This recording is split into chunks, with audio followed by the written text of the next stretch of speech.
என் உயிருக்கினிய உறவுகள் அனைவருக்கும் அன்பு வணக்கம். இது தந்தி தொலைக்காட்சியின் மக்கள் முன்னால். நமது மண்ணும் மக்களும் நாள்தோறும் சந்திக்கின்ற எண்ணற்ற சிக்கல்களை பற்றி இங்கே அலசுவோம், ஆராய்வோம், தெளிவும் முடிவும் மக்கள் முன்னால்.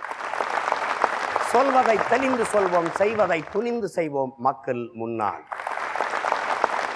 எனது அன்பு உறவுகளே, இன்றைய விவாதத்தில் நாம் மண்ணின் வளங்கள் மக்களுக்கானதா அல்லது உள்நாட்டு பன்னாட்டு பெரும் முதலாளிகளுக்கானதா என்பதை பற்றி விவாதிக்க இருக்கிறோம். இந்த மண்ணின் வளங்கள் அனைத்தும் அரசிடத்தில் இருப்பது சரியானதா அல்லது தனிப்பெரும் முதலாளிகளிடத்தில் இருப்பது சரியானதா என்பதை பற்றி விவாதிக்க இருக்கிறோம். அதற்கு முன்பு இந்த காணொலியை காண்போம்.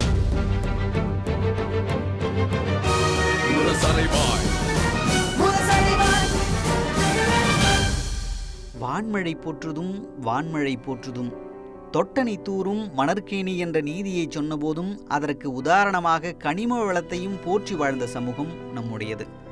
ஆண்டாண்டு காலமாய் தலைமுறை தலைமுறையாய் இயற்கை நமக்கு சேர்த்து கொடுத்த பெருஞ்செல்வம்தான் கனிம வளம்.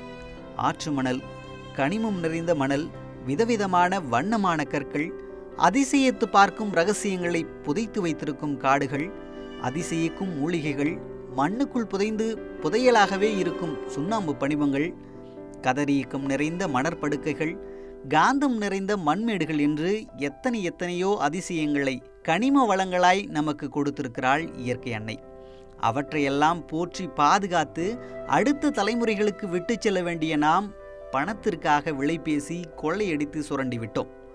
அப்படி இயற்கை அளித்த கனிம வளத்தை அழித்த இழி செயலுக்கு தண்டனையாக இன்று பல இன்னல்களையும் அனுபவித்து கொண்டிருக்கிறோம்.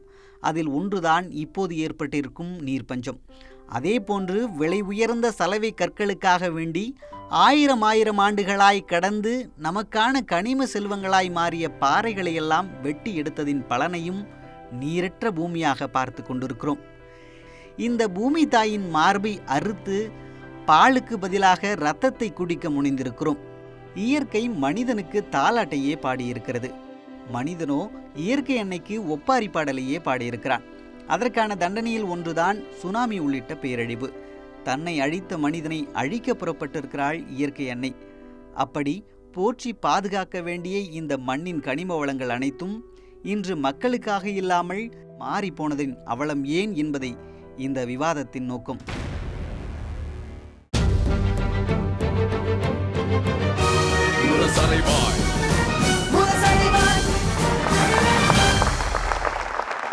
அரங்கத்தில் நம்மோடு வந்து தங்களின் மதிப்புமிக்க கருத்துக்களை பதிவு செய்ய வந்திருக்கிற பெருமக்கள், பெருமதிப்பிற்குரிய ஐயா ராகவன் அவர்கள், பாரதிய ஜனதா கட்சியினுடைய மாநில செயலாளர், பெருமதிப்பிற்குரிய அண்ணன் பேராசிரியர் ஜவஹர்லால் அவர்கள், சட்டமன்ற உறுப்பினர், மனிதநேய மக்கள் கட்சி, பெருமதிப்பிற்குரிய அம்மா விஜயதாரணி அவர்கள், சட்டமன்ற உறுப்பினர், காங்கிரஸ் கட்சியினுடைய செய்தி தொடர்பாளர், பெருமதிப்பிற்குரிய தோழர் கோவி அவர்கள், சமூக ஆர்வலர்.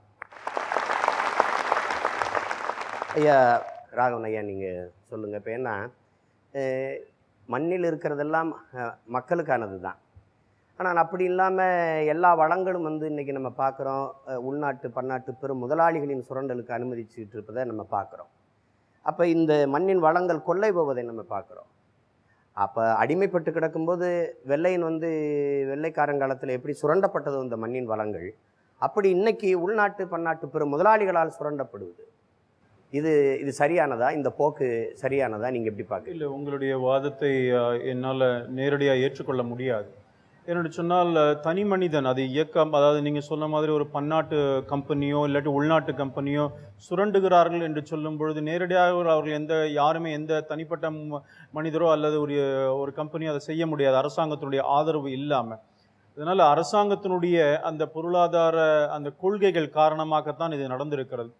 ஸோ ஒரு தனி மனிதன் சுரண்டுவது என்பதை காட்டிலும் அரசாங்கத்தினுடைய கொள்கைகள் அந்த மாதிரி இருப்பதனால தான் இப்படி நடக்க முடியும். அந்த கொள்கை முடிவு சரியானதா தவறானதா? கண்டிப்பாக அப்படி இருக்க முடியாது. மக்களுக்காகத்தான் எந்த வளங்களும் பயன்படுத்த வேண்டும் என்பதிலே மாற்று கருத்து இருக்க முடியாது. ஆனால் சில அரசாங்கங்கள் தனி மனிதர்களுக்காக அவருடைய நலத்திற்காகவே பயன்படுவதாக நாம் பார்க்குறோம். நம்முடைய இந்தியாவில் கூட பல அரசாங்கங்கள் அப்படி, மாநில அரசாங்கங்கள், மத்திய அரசாங்கம் கூட சில நேரங்கள் அப்படி ஈடுபடுவதை பார்க்குறோம். நம்ம அப்படி இருக்கக்கூடாது என்பதில் யாருக்குமே மாற்று கருத்து இருக்க முடியாது. ஒரு நாட்டுடைய வளங்கள் அந்த மக்களுக்காக பயன்பெற வேண்டும். ஆனால் அந்த வளங்களை பயன்படுத்துகின்ற அந்த முறை சில கம்பெனிஸ் தான் அது அந்த மாதிரி இன்ஃப்ராஸ்ட்ரக்சர் வச்சுருப்பாங்க.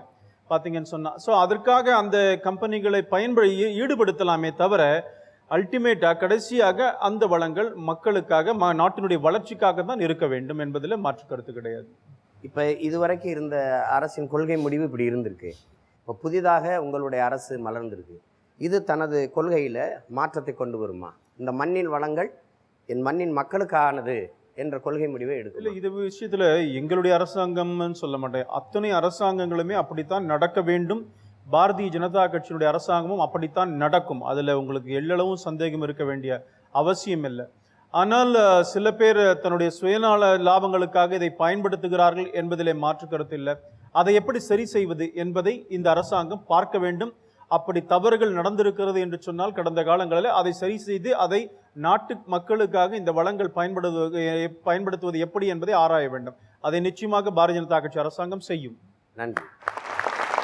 ஆனால் நீங்கள் பார்க்குறீங்க, இந்த மண்ணில் இந்த மக்களுக்கானதாக இருக்க வேண்டிய கல்வி, மருத்துவம், குடிநீர், இது எல்லாமே தனிப்பெரும் முதலாளிகள்கிட்ட வந்து நிற்கிது. இன்றைக்கி நம்ம இப்போ பாட்டை முப்பாட்டங்காலத்திலேயே பயன்படுத்தி வந்த நிலத்தில் கூட நம்ம உழுதுகிட்டு போனோன்னா அதில் ஒரு கலப்பையில் கொழுவில் ஒரு களையம் தட்டிச்சுன்னா எடுத்து பார்த்தா ஒன்றுத்துக்கு உதவாத பழைய நம்ம தாத்தா பாட்டி காலத்தில் செல்லாத செப்பு காசு தான் இருக்கும். ஆனால் பூமிக்கடியில் இருக்கிற எல்லாமே அரசுக்கு சொந்தம்னு அதை உடனே ஒப்படைக்கிறோம் நம்ம.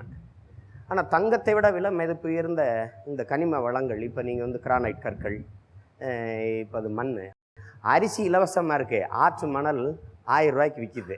இப்போ அந்த நிலைக்கு வந்துருக்கு. இப்போ இந்த மாதிரி என் மண்ணின் வளங்கள் எல்லாம் என் மக்களுக்கானதாக இல்லாமல் உள்நாட்டு பன்னாட்டு பெரும் முதலாளிகளுக்கான மாறி நிற்கிது. இதை யாரும் மறுக்க முடியாது. இந்த பொருளாதார கொள்கை சரியானதா, ஏற்புடையதா? ஏன்னா இன்னைக்கு கூட்டு பெரும் முதலாளிகள் தான் இந்த நாட்டினுடைய அரசியல் பொருளாதார கொள்கை முடிவையே தீர்மானிக்கிற சக்திகளாக இருக்கிறாங்க. இப்போ இந்த நிலையில் இது எங்கே போய் நிற்கும்னு நீங்கள் நினைக்கிறீங்க? மணிநீரும் மண்ணும் மலையும் அணிநிலர் காடும் உடையது அரண் என்று திருவள்ளுவர் குறிப்பிட்டார். அதாவது நீரும் மண்ணும் மலையும் அதே போல் அடர்ந்த காடும் தான் உண்மையான அரண் அப்படின்னு சொன்னார், உண்மையான பாதுகாப்பு. அப்போ அந்த இயற்கையை பாதுகாப்பது ஒரு அரசனுடைய நிச்சயமான ஒரு தீர்க்கமான ஒரு கடமையாக இருக்கின்றது. ஆனால் சுதந்திரம் அடைந்து விட்டோம், விடுதலை பெற்ற இந்தியாவிலே வாழ்கிறோம். ஆனால் ஒரு வகையிலே நாம் விடுதலை பெறவில்லை என்பதற்கான எடுத்துக்காட்டாகத்தான் மக்களுக்கு சொந்தமான கனிம வஸ்துகள், கனிம பொருட்கள் அனைத்தும் இன்று அரசாங்கத்தினுடைய உதவியுடன் சூறையாடப்படுகிறது என்பதுதான் யதார்த்தமான உண்மை. அது எந்த கட்சி ஆட்சிக்கு வந்தாலும் சரி, நான் சொல்வது மத்திய அளவிலாக இருந்தாலும் சரி, மாநில அளவிலாக இருந்தாலும் சரி, இந்த விஷயத்தில் இந்த சுரண்டலை தடுப்பதற்கான உருப்படியான திட்டம் அவர்களிடம் இல்லை. அந்த திட்டத்தை கொண்டு வர மாட்டார்கள். ஏனென்றால் இந்த கொள்ளைகளில் அவர்களுக்கும் பங்கு இருக்கின்றது என்பதுதான் யதார்த்தமான சூழல். எடுத்துக்காட்டுக்காக சொல்ல வேண்டும் என்றால், கிருஷ்ணா கோதாவரி படுக்கையில் நேச்சுரல் கேஸ், இயற்கையான எரிவாயு கிடைக்கின்றது. இந்த எரிவாயுவை எடுப்பதற்கென்று இந்திய அரசாங்கமே ONGC என்ற ஒரு நிறுவனத்தை நடத்துகின்றது. எண்ணெய் மற்றும் இயற்கை வாயுக்கான நிறுவனம், oil and natural gas company. ஆனால் அந்த ONGC-உடன் சேர்ந்து ரிலையன்ஸ் என்ற தனிப்பெரும் முதலாளிக்கும் அந்த கிருஷ்ணா கோதாவரி பேசினிலிருந்து படுக்கையிலிருந்து எரிவாயுவை எடுப்பதற்கான உரிமம் கொடுக்கப்பட்டது. 1991 கொடுக்கப்பட்டது. அதே போல் காங்கிரஸ் ஆட்சியின் போது, பாஜக ஆட்சியில் இருக்கும்போதும் அது கொடுக்கப்பட்டது. அது இன்று வரை தொடர்கின்றது. இதில் வேடிக்கை என்னவென்றால், ONGC அந்த எரிவாயுக்காக கொடுக்கக்கூடிய விலையை விட அதிகமான விலையை தான் ரிலையன்ஸ் கொடுக்கின்றது. அந்த அதிகமான விலைக்கு நாங்கள் வாங்க மாட்டோம், இந்த விலையை குறைக்க வேண்டும் என்று அரசு நிறுவனம் கேட்கும்போது அதை ரிலையன்ஸ் மறுக்கக்கூடிய ஒரு சூழலை பார்க்கின்றோம். அதே போல் தமிழகத்தை எடுத்துக்கொண்டால் 35,000 கோடி ரூபாய்க்கு கிரானைட் கொள்ளையடிக்கப்பட்டது அனைவருக்கும் தெரிந்த செய்தியாக இருக்கின்றது.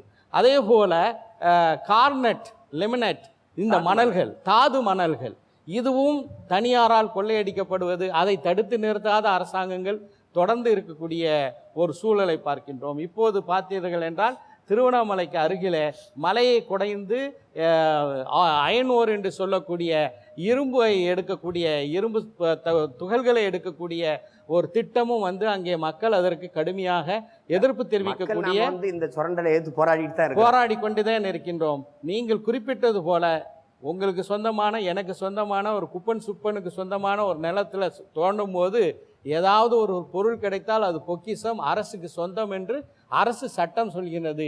இவையும் பொக்கிஷங்கள் தான், இவையும் வளங்கள் தான். இது மக்களுக்கு சொந்தமான விஷயங்கள். இந்த கொள்ளையை தடுப்பதற்கு வலிமையான சட்ட திருத்தம் கொண்டு வருவதுதான் அவசியம். அப்படிப்பட்ட சட்ட திருத்தம் கொண்டு வருவதற்கு நாம் அனைவரும் போராடுவதற்கு கடமைப்பட்டு இருக்கிறோம். மிக்க நன்றி. அம்மா விஜயதாரணி அம்மா, நீங்கள் சொல்லுங்கள். நீங்கள் இப்போ நிலத்துக்குள்ளே இருக்கிற நீர் அது இந்த மண்ணின் மக்களுக்கானது. அதை வந்து அரசே முன்னாடி விநியோகம் பண்ணி கொண்டு இருந்தது, மக்களுக்கான தேவையான குடிநீரை. இன்றைக்கி உள்நாட்டு பன்னாட்டு பெரும் முதலாளிகள் உறிஞ்சி அவங்க நிறுவன பெயரை வச்சு விற்கிறாங்க. அதே போல் இன்றைக்கி கிரானைட் கற்கள் என்ற சலவை கற்கள், தாது மணல், ஆற்று மணல், இப்படி எல்லா வளங்களுமே வந்து இதை எடுக்கிறது விற்கிறது எல்லாமே தனியார் முதலாளிகளாக இருக்கிறாங்க. இதையெல்லாம் தனியாருக்கு செய்ய அனுமதி கொடுக்குற அரசுகள் சாராய கடை மட்டும் டாஸ்மார்க் மட்டும் தானே நடத்துது. இதை நம்ம பார்க்குறோம். இப்போ மண்ணின் வளங்கள் அனைத்தும் மக்களுக்கானது, அது அரசாங்கத்திடம் இருக்கிறது தான் அது பாதுகாப்பானது. அப்படி இல்லாமல் இந்த பெரும் முதலாளிகளின் சொத்தாக இது மாறிக்கொண்டிருக்கிறது இந்த நாட்டின் வளங்கள். இதை நீங்கள் எப்படி பார்க்குறீங்க? நம் நாட்டில் 5.25 லட்சம் சதுர கிலோமீட்டர் நமக்கு இந்த கனிம வளங்கள் கிடைக்கக்கூடிய இடங்களாக கண்டறியப்பட்டு இருக்கிறது.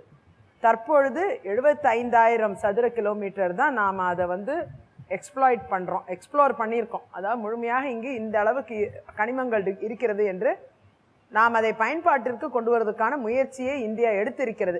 இந்த கனிமங்கள் பார்த்திங்கன்னா இன்றைக்கி நம்முடைய ஒட்டுமொத்த இந்தியாவின் ஒட்டுமொத்த வளர்ச்சியில் 2.5% நம்முடைய உள்நாட்டு தேவையும் பூர்த்தி செய்து நம்முடைய ஏற்றுமதியும் கவனித்து நமக்கு அந்நிய செலாவணி ஈட்டு தரக்கூடிய ஒரு பகுதியாக 2.5%. இன்றைக்கி நாட்டின் வளர்ச்சி என்பது 5% ஒட்டுமொத்த வளர்ச்சி என்று காணப்படுகிறது. 7% விரைவில் வரும் என்று எதிர்பார்க்கப்படுகிறது. அப்படி பார்க்க போனால் அதில் கிட்டத்தட்ட 2.5% நாட்டின் ஒட்டுமொத்த வளர்ச்சி இந்த கனிம வளங்களினால் ஏற்பட்டு கொண்டிருக்கிறது. தேசிய கனிம கொள்கை என்று 1993 உருவாக்கப்பட்ட கொள்கையின் அடிப்படையில் வந்து தேசியமயமாக்கல் தன்மைகள் சிறிதளவு மாற்றப்பட்டு 75% தற்பொழுது பொதுத்துறை நிறுவனங்களிடம் இந்த கனிம வளங்களை தோண்டி எடுப்பதற்கான உரிமங்கள் பொதுத்துறை நிறுவனங்கள் அரசாங்கத்திடம்தான் இருக்கிறது. 25% தனியாரிடம், 75% இன்னைக்கும் அரசாங்கத்திடம் தான் இருக்குது, கவர்மெண்ட்டாக தான் இருக்குது.